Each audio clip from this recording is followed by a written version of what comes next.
And well, firstly, just thank you for having me again. Yeah, I really enjoyed it last time. It was really good. Yeah, and yeah, it's good to have these conversations. So thanks for having me. So I actually wanted to jump straight back in where we finished last time for a reason, because we finished on a strong talk about your faith. And you said something, it was really powerful. The whole, I think you spoke on it for a good sort of 5 minutes or whatnot. But I never actually had time because we only had that short period of time. What Yeah, got you into faith as you know it now? So, because I'm sure you said it's over the past few years that you've really devoted deeply into faith. yeah, I have. So I think it was about 13 years ago. Yeah, 13 years ago, I sort of got serious with my faith. Before, obviously when I was born. All right, 13. Okay, my bad. Yeah, yeah. Now, when I was born, I was baptized and everything. I did the whole thing, but I didn't really understand it and all that kind of stuff. And it wasn't until when my second child was born, really, he didn't have the best start in life. He was like having difficulty breathing and stuff like that. And then after that, as you always do, I remember it very, very well. I went to the intensive care unit. I could see that he was, the doctors were talking to me and not giving him much of a hope, sort of thing. Yeah. And for the very first time, I prayed like properly, like with sincerity and with like conviction and everything and all that kind of stuff. And then it was such a, I don't know, I think people would call it like a paranormal experience or something, but I actually felt like somebody like gave me a hug, and I heard a voice in my head, and it was my own voice saying everything was going to be okay. And then, yeah, I'll never forget it. Yeah, I remember when I got out, the doctors were running towards me, and I was thinking, oh, okay, here it comes. Yeah, the bad news that I've been waiting for. And then they just basically said, oh, Mr. Hughes, we don't know what's happened. It's like, your son, he's just woken up. Yeah. And then, I went there and I was like, oh, what do you mean? And, I could see him pulling all the tubes and everything from his nostrils and everything. And yeah, and he did a massive recovery. So after that, I kind of said, right, okay, then you got my attention. I'm going to keep my end of the bargain. And I started studying about Jesus, the personhood of who he was and everything. Obviously, I've heard of him. I've heard him in all sorts of different faiths and stuff like that. And just by reading the Bible and non-biblical sources from Jewish historians, Roman historians, Greek historians that lived around the time Jesus lived and stuff like that. I couldn't deny it. Yeah, I was like, wow, this guy is real. Yeah. So I did the complete 360, and I got baptized and I became a Christian again. Yeah. So that was powerful. So I mean, I'm guessing, is it fair to say it's almost like you were on your knees. You were at your last. Oh It was your yeah, last hope. It was, yeah. It that was. was I you was on my surrendering, knee. giving up. Yeah. I need help. Someone save me. Yeah, basically, it was a cry for help. Yeah, I was literally, I didn't live, obviously when I was an atheist, I had a lot of anger issues and stuff like that because obviously, in school, I didn't have the best experience. School, got bullied and stuff like that, and I was just a very angry person.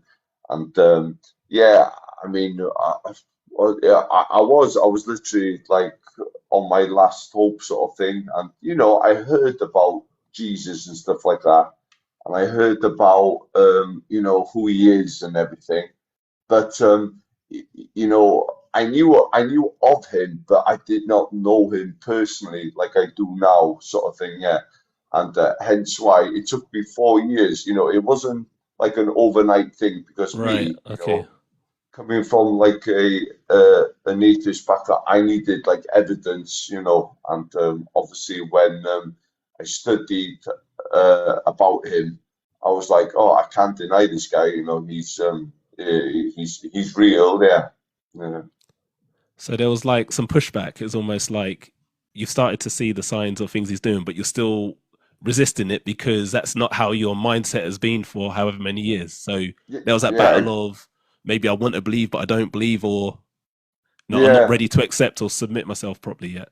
Yeah, Tell me well, about it. when I was an atheist, my brain was wired completely different to what is wired now. I was, oh, how can I say this? I was thinking more about myself, my needs, Hmm. about, oh, what's going to make Steffan Hughes happy today and stuff like that.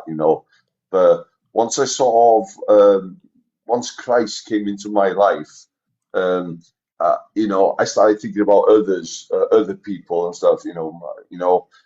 Instead of just doing the action, I would think, right, if I was like upset about something, I would think, right, I'm really upset now.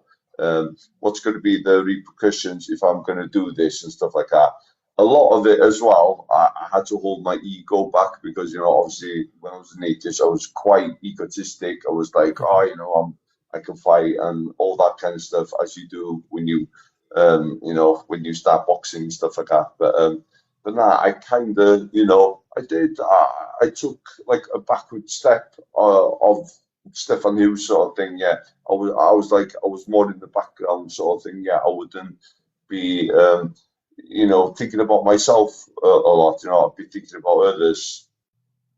So you mentioned something which obviously I didn't know.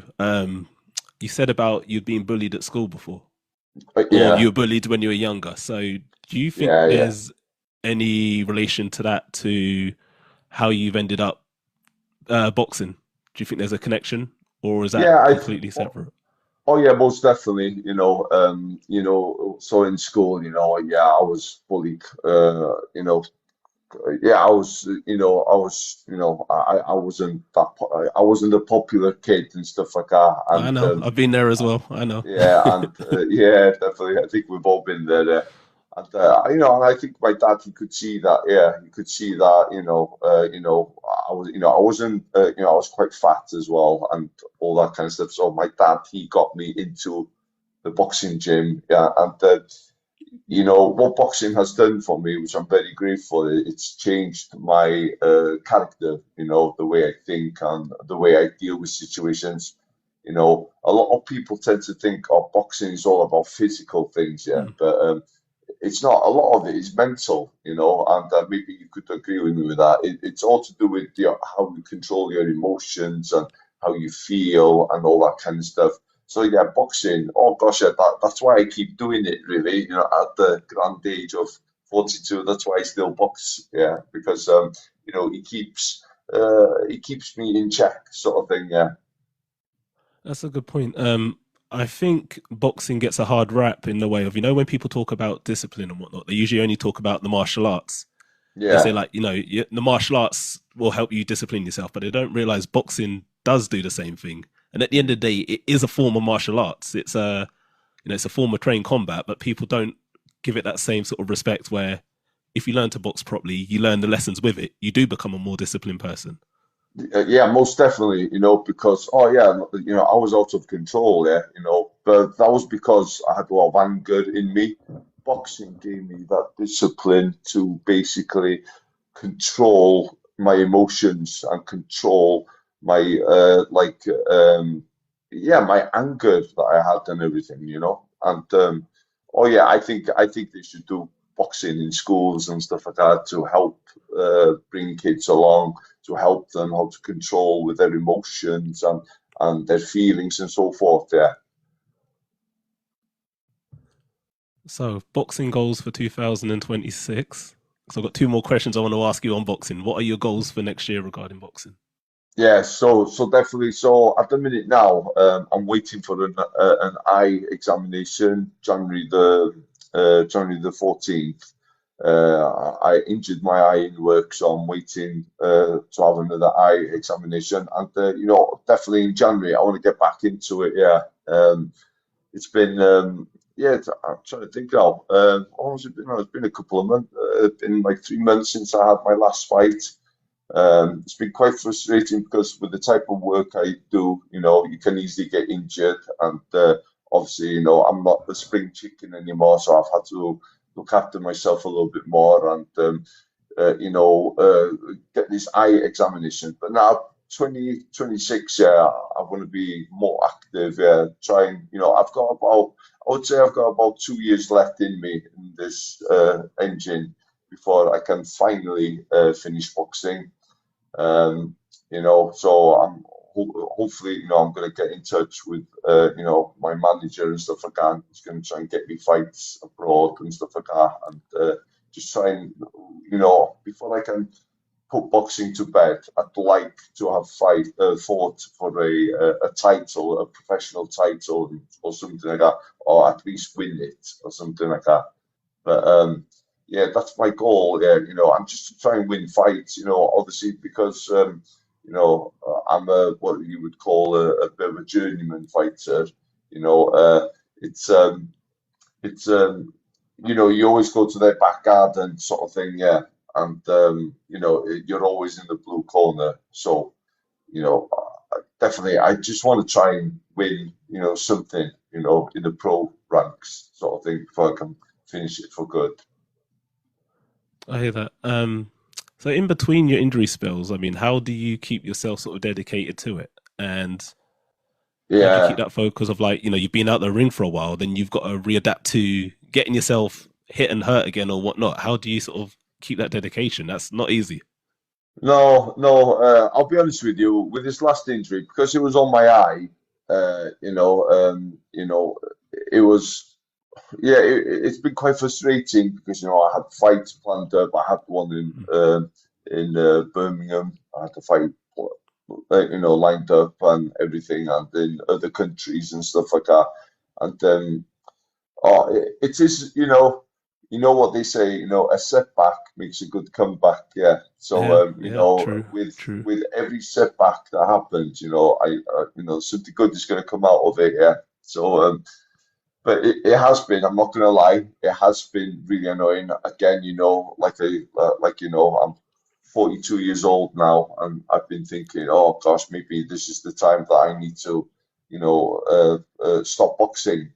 I don't know. There's something inside me, yeah, that keeps me going. I have to win at least like a title or a professional boxing belt. For my dad. Because for all the years that I used to pester him, and he used to take me to the boxing club and stuff like that. So I have to do it. Yeah, basically, yeah, especially for him. Yeah. I hear that. Okay. Um, so one of your children or another young child, all excited, they've seen you box, they've seen you train, they run up to you and they say, I want to be a boxer. I want to be a boxer. I want to be a boxer as quick as I can. What do you Yeah. say to them? So basically, if somebody came up to me and they wanted advice with, how would I start boxing or how would get into it. So the way I started boxing, I did it like the traditional way. So the traditional way is, you start in the amateurs, then you fight for like national titles, well, the Welsh championships and so forth, and then you fight for the European championships and all that kind of stuff. And once you've accumulated a good all-round experience boxing in different countries and boxing for titles and so forth, that's when you take that big step for the professional rankings. And my way of doing it, that's how I did it. I started in the amateurs, but also after the amateurs, I did do a bit of like unlicensed semi-pro boxing sort of thing, just to just because I love to compete, I love to fight and stuff like that, and yeah, so that's what I would say to them, to anybody who's like thinking about boxing, get yourself an amateur boxing club and sign up to get a medical card and train for a good solid 6 months, get the foundation right, get the hands and feet and eyes coordination working right. Because I didn't have any coordination. It took me a while to get my like coordination working and stuff like that, especially in boxing. And then start competing, taking fights. It doesn't matter, if the guy's experienced or whatnot. For me, anyway, I would learn more fighting against much more experienced fighters because they were like the complete package sort of thing. So yeah, that's what I would say to them. Get an amateur boxing gym and just start training, and then obviously if you become good enough, turn professional. Yeah, Bit more of a personal one. Have you ever cried after a fight? And I don't mean because you've been hurt, just because you're disappointed with the performance or you think all that training I put into it yeah, and it's, yeah. Oh yeah, it I didn't have. go to Yeah, plan in the ring. Have you cried? yeah, I have actually. Yeah, I was in a sorry state. Yeah. There's a YouTube video actually when I fought Sammy Cousins for the British Masters light heavyweight title. And I think it was in 2000. No, what was it? 2012, I think. Yeah, 2012. I fought in Piccadilly, London. It was a 10-round fight, and it was a very bloody fight. I got a cut on my left eye. It was toe to toe action. Yeah, we were just both of us. We're good friends as well. Hmm. We literally gave it our everything, yeah. And obviously, at the end of round four, at the end of round four, the referee, obviously he had to stop the fight because the blood was going into my eye. And obviously, in the ring and everything, I was okay. But once I got into the changing rooms, oh yeah, I had a really big cry here because I was upset. I felt like I let my dad down. I felt like I Okay, all right. let everybody down because I trained solid for 12 weeks. I didn't accept any fights and stuff like that. I was just training, eating right, going to bed 7 o'clock, in the evening. I was living the correct life, the lifestyle. And oh yeah, it devastated me. I was absolutely gutted about the result, but after the fight, I got noticed a lot more about my courage, about the fight, and my toughness and stuff like that.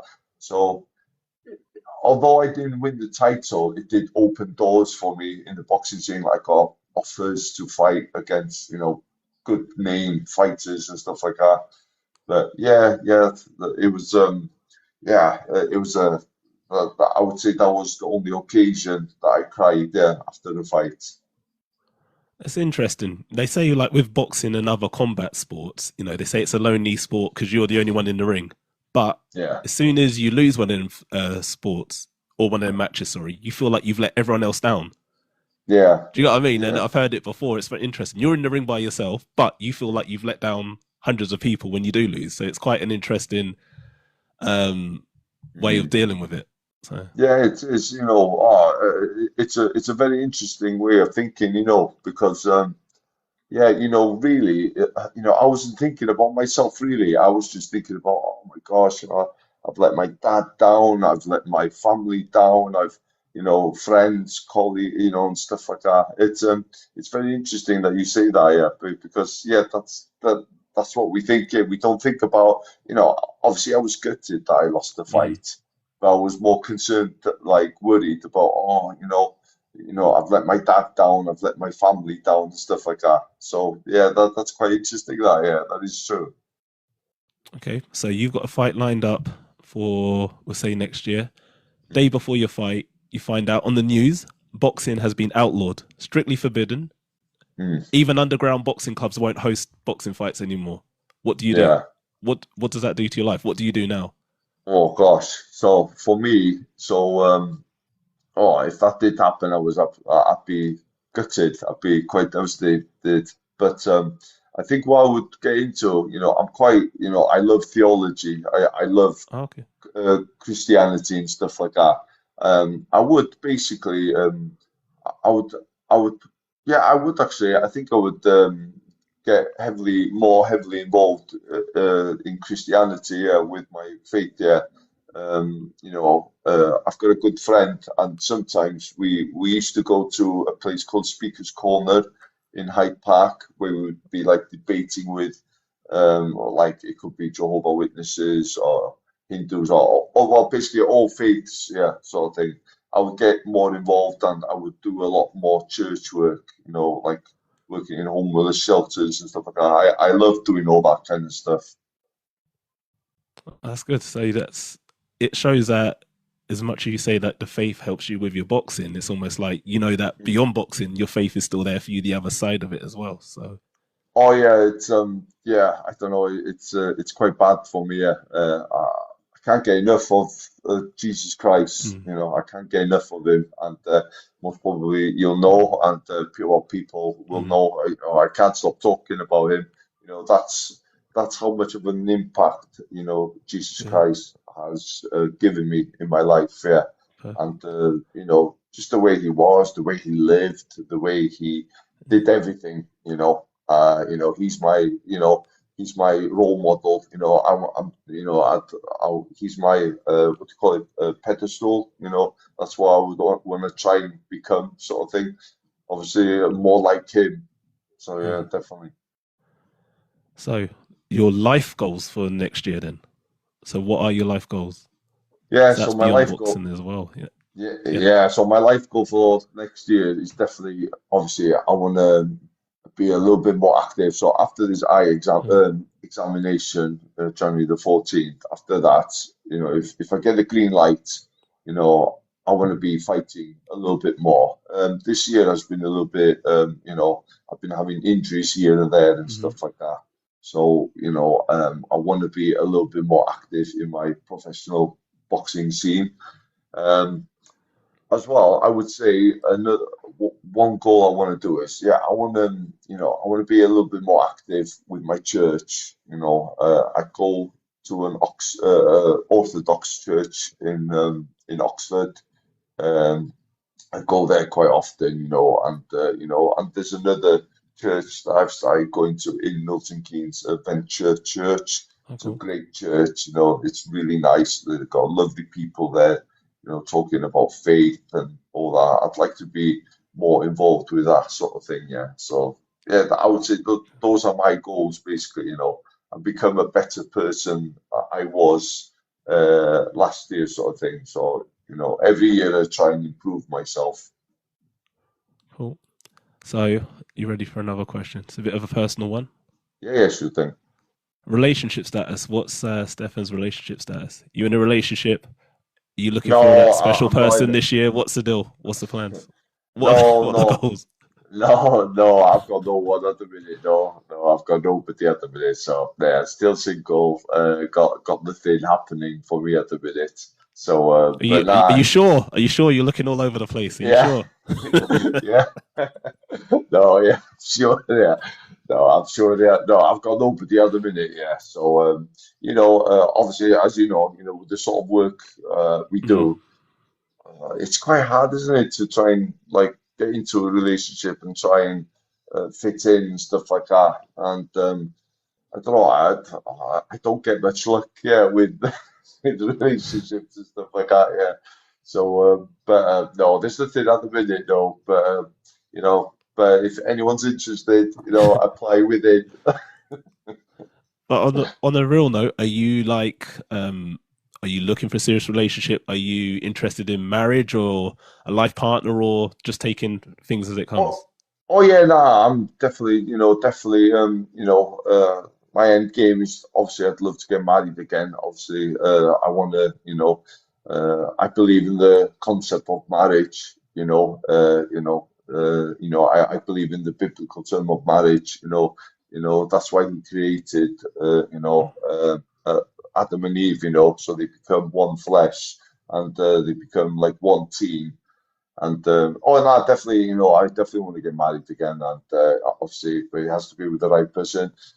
I hear that. Yeah. If it's somebody who likes to go to church, great. If it's somebody that doesn't want to go to church, it doesn't matter for me. For me, religion is a very personal thing, so that's why it works for me, sort of thing. I'm not like You get some people, they're very, oh gosh, I think that's why maybe when I was younger, I wasn't really into Christianity because it got put on me a lot, sort of thing, yeah. Right. And, you sort of find it yourself, yeah, sort of thing, yeah, find your way there.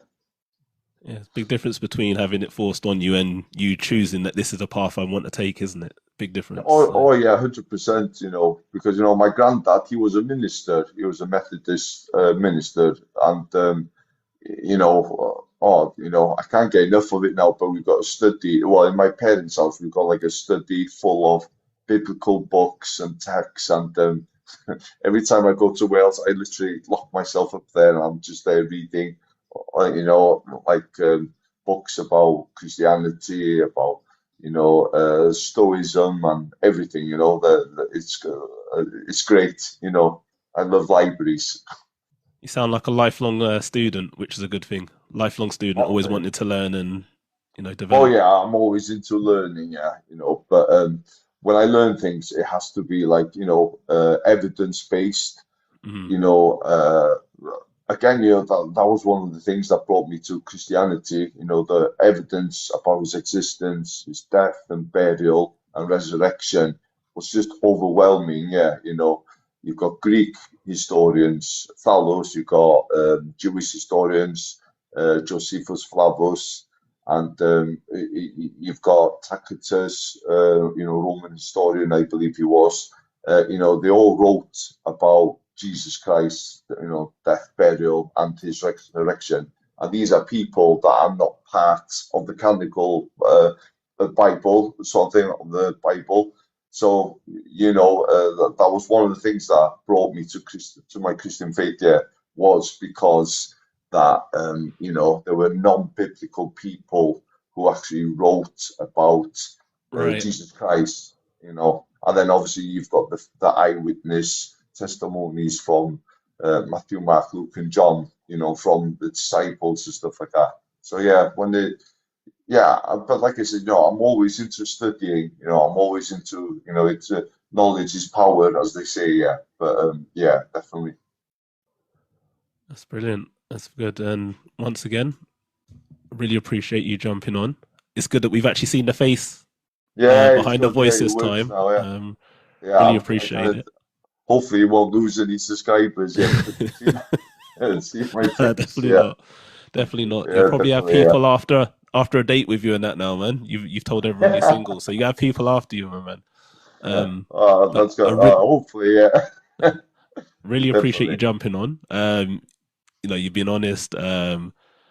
Your faith is so evident that it's a Mm, driving force in your life. Boxing's a huge passion in your life. It's clear again. yeah. And I really appreciate you. Even sharing a little vulnerability about you've cried after your boxing fight didn't go the way you want Oh because yeah, I mean, boxing is a very emotional sport. uh, Yeah, it's a very emotional sport.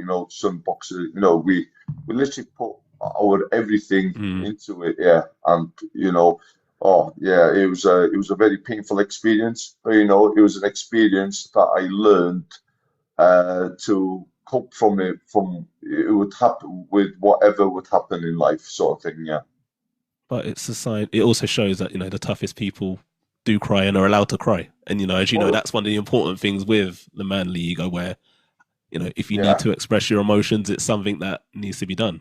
It's yeah, just hundred important to have percent. that Yeah. that safety net of people around you or people you can reach out to when you do. So, Yeah, 100%. That's why I so always talk with, sorry, that's no, why, go for it. I'm quite lucky, obviously, because I'm a twin. That's why I'm quite lucky to have a twin brother. He's my therapist, my advisor, my everything, all these, whatever emotions I'm feeling or whatever I feel or whatnot. He's there to give me, sound, solid advice and stuff like that. You'll have to offer his services out to other people here, then, man. He sounds like he's a good therapist and all that. So, Yeah, he is, do you know what he's good. Yeah, I mean? yeah, if he can, yeah, he's good. Yeah, he's a good guy. Last thing is, where can people reach you? So, if they do want find you on Oh social yeah, I media mean, or if even your people videos want, on YouTube, what let oh people know yeah, yeah, I how mean, can they find you? obviously, yeah, I mean, if people would like to see my fights and stuff like that, if they were to go on YouTube and just write down Steffan Hughes boxing, you've got a lot of like boxing fights, professional and semi-pro, and everything is on there. As well, if people want to start following me on TikTok, that'd be great, or Instagram. Um, um, so for the Welsh people, the Instagram is hugging.tanagai 1983. So uh, the Instagram name is basically hugging dot Tanagai 1983. So there's a link on my page anyway. You can sort of click on it. But yeah, it's you people can contact me through there. And for people that want to find out more about your faith, Yeah, yeah, definitely. where I can always post a lot of things, on TikTok about my faith and stuff like that. And yeah, I love the debate. I love talking and stuff like that. So that's why we've gone on for a long period. Yeah, I can't stop talking. good, good. Thank you again. Really appreciate you joining. And Yeah, no, it's always a pleasure. So yeah. Thank you for having me again. Hopefully, I can speak with you again very soon. we'll catch up again. Thank you. And Okay, thank you for take it everyone who easy. jumped in and joined in. Take care, Stefan. Thank you for everyone who tuned in as well. Appreciate it. Thank Thank you. you. All right. Bye bye.